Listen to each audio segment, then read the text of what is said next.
Shocking visuals that have come in, which bury the government's tall claims of development. Attendants from hospitals in Ganderbal and Uri were seen carrying patients on their shoulders. All this because there were no roads to transport the patients on a vehicle. The patients in need of medical help have to be ferried this way for several kilometers through snow-ridden pathways, all because the basic roads are lacking in this region. Remember, the patients and their families have to cope with this basic infrastructural gap in one of the harshest winters that the state has experienced. Let's in fact go across to Ferried, who's joining us at this point. Ferried, extremely sad state of affairs here. All the talk about development, obviously nothing seems to have happened here. Basic facilities like the roads infrastructure is not even in place.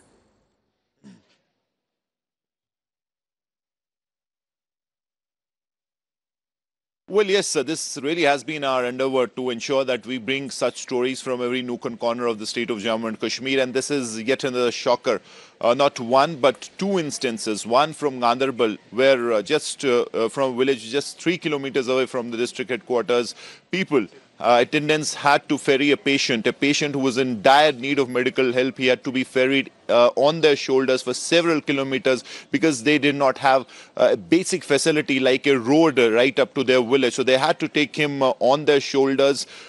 He was lucky that he still survived. They took him to the hospital. Now imagine if it would have been an emergency, life and death emergency. I'm sure before he could reach the hospital, anything could have happened. And similar story from Uri, where in fact they did not even have a bed. They had to, in fact, attendant had to ferry an old age person who had suffered a stroke on his shoulder in snowy, bitter cold conditions for several kilometers because there was absolutely no road that could connect them with the rest or with the hospital. So this is the kind of situation as far as development is concerned. This exposes the tall claims of development really reaching one and all. Sabka Vikas, I'm sad to say, is yet to reach several people across the country, and especially if we talk of the state of Jammu and Kashmir, because of the turmoil situation and because of a number of alibis that the people in the government have here for everything. They say that halat kharab hai,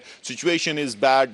They ensure that these kind of stories do not get the attention. Now this really should expose that. This should really ensure that questions are asked to the people right up there, that why in the 21st century still these people lack basic facilities. Now we're not talking of big things, we're not talking of going to the moon. These are basic roads that they need to connect themselves to the rest of the world, to the country. And for emergencies, they do not even have pakka roads where you can just take the vehicle, take these medical emergencies to the hospital. Now this is right time the governor's administration looks into this.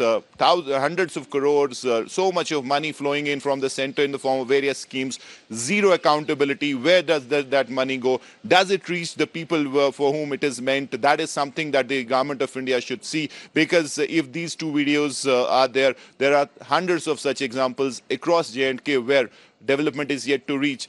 These two people, these two patients were lucky. They're still alive. They somehow reached the hospital. I imagine there could be fatalities in this as well. So this is the other side of the state of Jammu and Kashmir, and unfortunately this side is not shown by many. Back to you.